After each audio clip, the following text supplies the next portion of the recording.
ஒன்று புரிஞ்சுக்குங்க, தேவன் சாதாரணமாக ஊர்வலம் என்ன செய்யல, வரல. இது ராஜாவின் முறைமைகள். இஸ்ரவேலில் ராஜாவாய் மாறுகிறார்கள் என்றால் இந்த முறைமைகளை என்ன செய்யணும், செயல்படணும். ஒரு ஆமீன் சொல்ல மாட்டீங்களே? இன்னைக்கு நல்லா சாதாரணமாக கழுத மேலே வந்துட்டார்ல. இஸ்ரவேலில் ராஜாவாக இருக்கிறாங்கன்னா அவங்க எது மேலே தான் போய் ஆகணும்? அது கோவேர் கழுதை. கோ என்றால் அரசன். இங்கே தாவீது தன் காலங்கள் கடைசி நேரத்தில் சாலமோனை கிரியை செய்ய வைக்கிறது, அடுத்த ராஜாவாய் மாற்றுகிறது, கழுதை மேல் ஏற்றிக்கொண்டு. ஒரு ஆமீன் சொல்லுங்க. 2 ராஜாக்களின் புஸ்தகம் 9ஆம் அதிகாரம் 12-13 வசனங்களை வாசிங்கள். அதற்கு அவர்கள், அது போய் அது எங்களுக்கு சொல்லும் என்றார்கள்.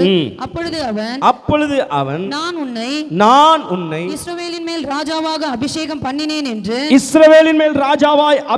பண்ணினேன் என்று கர்த்தர் உரைக்கிறார் என்று இன்னென்ன பிரகாரமாய் என்னிடத்தில் சொன்னான் என்றார். அப்பொழுது அவர்கள் தீவிரமாய், நல்ல கவனிங்க, தெளிவாக ஆண்டவர் சொல்லி இன்னென்ன பிரகாரம் சொன்னார் என்று சொல்லி அவர்களுக்கு சொல்றான். உடனே அவர்கள் எல்லாரும் அதை ஏற்றுக்கொண்டு சாலமோனை பார்த்து, அப்பொழுது என்னது, அப்பொழுது அவன் தீவிரமாய் அவரவர் தங்கள் வஸ்திரத்தை, அங்க என்ன செஞ்சாங்க, இயேசு கிறிஸ்துவுக்கு வஸ்திரத்தை விரிச்சாங்க. ராஜா வராருன்னா எதை விரிக்கணும்?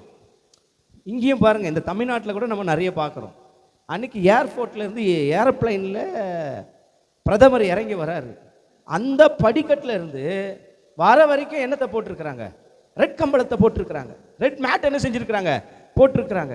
என்னையா கற்றுக்கிட்டாங்க? ராஜா வர. இன்னைக்கு இந்த இந்தியா தேசத்துக்கு அரசர் யாரு? மோடி தானே. அவர் இறங்கி வரும்போது என்ன செய்யறாங்க? இது என் தகப்பனுக்கு ஆரம்பத்திலேயே செஞ்சது. அவர் வராருன்னா அவருக்கு என்ன செய்யறாங்களாம்? வஸ்திரங்கள் எல்லாம். இது யாருடைய கலாச்சாரம்? யூதர்களின் கலாச்சாரம். அல்லேலூயா. இஸ்ரவேலின் கலாச்சாரம் இது.